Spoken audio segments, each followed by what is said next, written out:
ఎన్నికల్లో ఇచ్చిన ఏ ఒక్క హామీని అమలు చేయని నరేంద్ర మోదీ తన పాలనలోని అస్తవ్యస్త విధానాల పట్ల ప్రజల్లో పేరుకుపోతున్న అసంతృప్తిని దారి మళ్లించడానికే హఠాత్తుగా మందిర్ మసీద్ అంశాలు తెరపైకి తెచ్చి వివాదాలు రాజేస్తున్నారని AP Muslim rights and welfare association రాష్ట్ర శాఖ అధ్యక్షులు సయ్యద్ నూరుద్దీన్ ఆరోపిస్తున్నారు. ప్రజలు వివేకంతో విచక్షణతో ప్రభుత్వ కుట్రలను అర్థం చేసుకుని వాటికి చెక్ చెప్పాలని నూరుద్దీన్ పిలుపునిస్తున్నారు.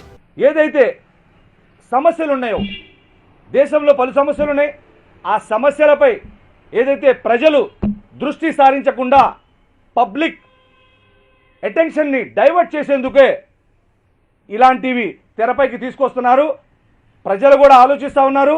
గ్యాస్, డీజిల్, పెట్రోల్ ధరలు ఏ విధంగా పెరిగాయి, మోడీ గారు సమాధానం చెప్పాలి. పక్కన శ్రీలంక ఆర్థికంగా కుదేలైపోయింది. మన దేశం కూడా అలా ఆర్థికంగా కుదేలయ్యే అవకాశాలు ఉన్నాయి. ఏదైతే ఇన్ని సంవత్సరాలుగా లేని ఈ మసీదు అంశం ఇప్పుడే ఎందుకు తీసుకొచ్చారు?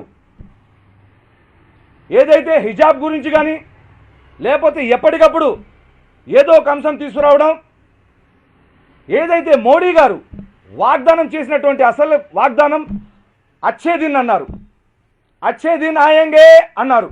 అచ్చే దిన్ కాదు ఇవి, సామాన్యులు సచ్చే దిన్, సామాన్యులు చచ్చిపోయే దిన్ అన్నమాట ఇవి.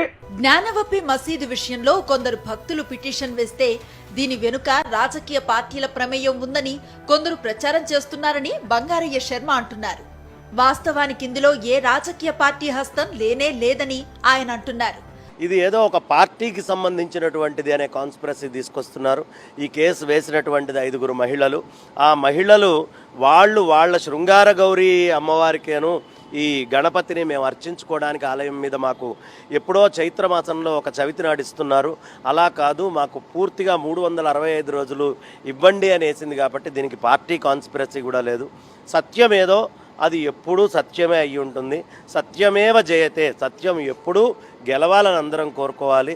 సత్యము అది శివలింగము. ఏనాడైనా సరే దాన్ని ఖచ్చితంగా వాళ్ళంతటా వాళ్ళు అక్కడ ఉండేటువంటి మస్జిద్ కమిటీ వాళ్ళు స్వచ్ఛందంగా ఇచ్చేస్తే చాలా బాగుంటుంది. దీనికి రకరకాలైనటువంటి స్టేట్మెంట్స్ పొలిటికల్గా చాలామంది ఇవ్వచ్చు.